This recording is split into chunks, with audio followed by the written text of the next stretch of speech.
Everyone dreams of the perfect home. Cozy corners, warm lighting, Pinterest-worthy aesthetics. But when it's finally time to make it real, you're hit with one burning question. How much is this all going to cost me? Worse, where do I spend, where do I save, and how do I avoid spending lakhs on something I might regret in 6 months?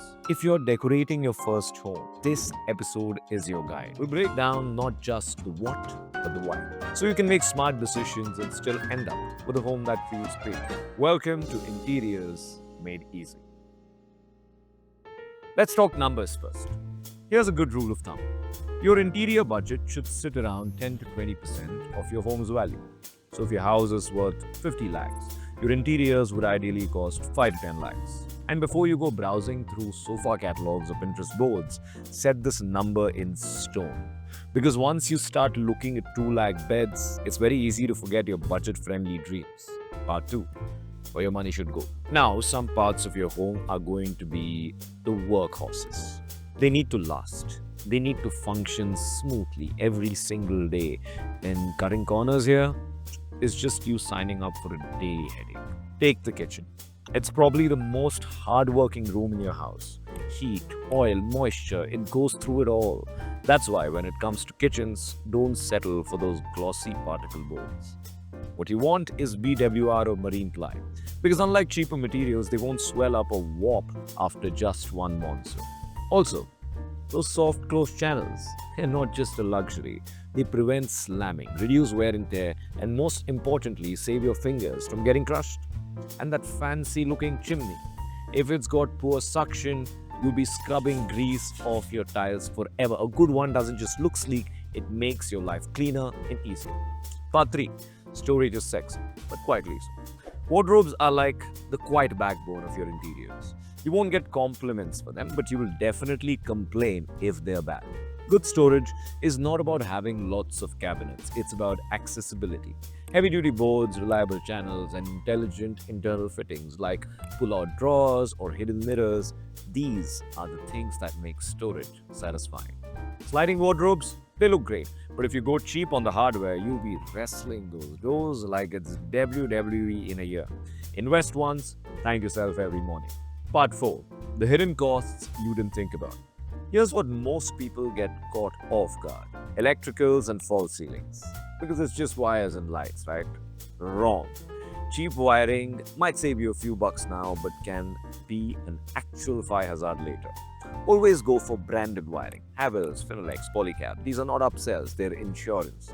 And false ceilings, they're not just for your fancy lighting. They help conceal wiring, fix uneven ceilings, and can help you create smart lighting zones, like task lighting in the kitchen, ambient lighting in your bedroom, or accent lights in the living room to set the mood. Part 5. Now let's talk about what you can delay. Okay, breathe. You don't have to do everything right away.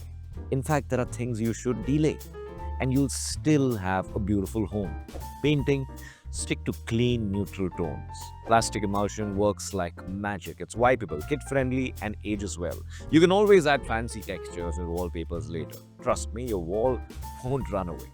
Guest rooms, don't go custom unless you have guests staying every weekend.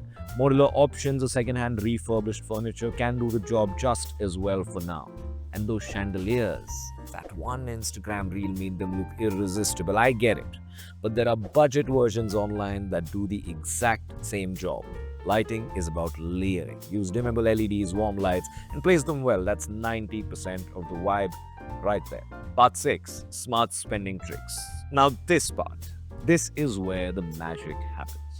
How do designers make a 10 lakh budget look like 25?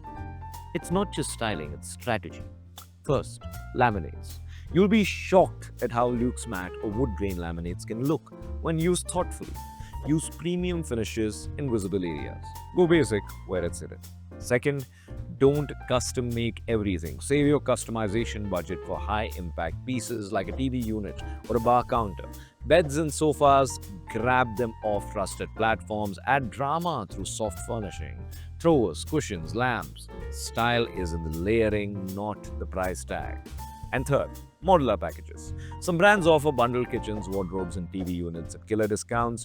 During festival seasons, you can save lakhs. Yes, plural.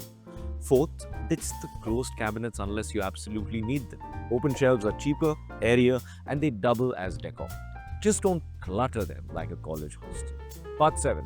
Golden rules to not go broke midway. Quick but crucial tips before we wrap. Always keep a 10% buffer. You will have surprises. Finalize your design before execution. Midway changes is equal to stress plus extra cost. Don't blindly copy Pinterest. What worked in a 2000 square feet villa in Spain might not vibe with your 900 square feet Mumbai apartment.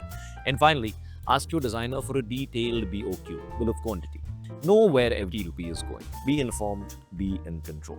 A home is more than just furniture and finishes. It's your story, told through colors, textures, and choices. And no, you don't need to break the bank to feel luxurious. So spend where it matters, save where it doesn't, and plan like a pro. That's your interiors made easy on budgeting smart. Liked what you saw? Share this with someone designing their home. Hit that like button and of course, subscribe for more videos like this. Until next time.